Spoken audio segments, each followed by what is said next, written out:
Ils ont choisi la partie la plus rigolote, sympathique et la plus unificatrice possible, puisque leur projet, ça s'appelle le cirque, trait d'union circus, zusammen, ensemble.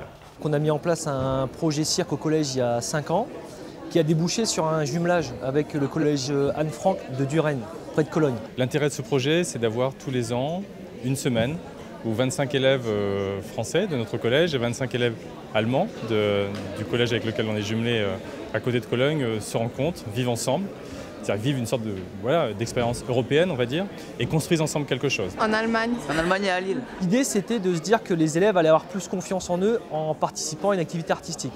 On a choisi le cirque puisque c'est une activité très riche au niveau moteur, au niveau du jeu d'acteur, au niveau du spectacle en lui-même, qui est très visuel aussi, donc qui est très attirante pour les élèves.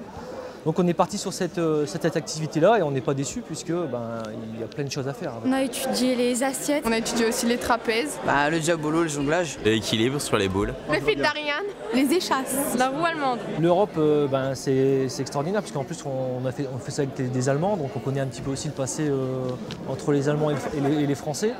Et ce qui est vraiment très bien dans notre projet, c'est qu'en fait on a associé aussi les parents et les municipalités en fait. Ça aide les jeunes à dépasser des préjugés qu'ils peuvent avoir sur l'Europe, qui leur paraît quelque chose d'un peu abstrait, d'un peu lointain.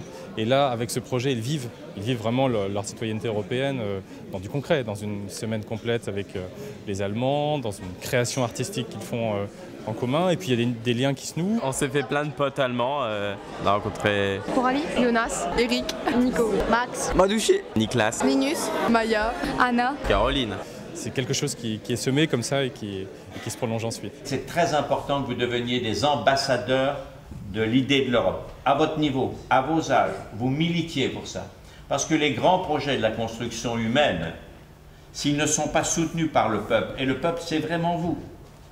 Si vous regardez comment vivent vos jeunes camarades en Allemagne, en France, en Espagne, en Italie, ils vivent comme vous, sont habillés comme vous, ils mangent à peu près comme vous, ils écoutent les mêmes musiques, ils voient les mêmes films, ils circulent comme vous sur Internet. Bref, ils font les mêmes choses. On peut très bien vivre sans l'Europe, mais on sera tout petit dans le monde et vous allez parcourir le monde.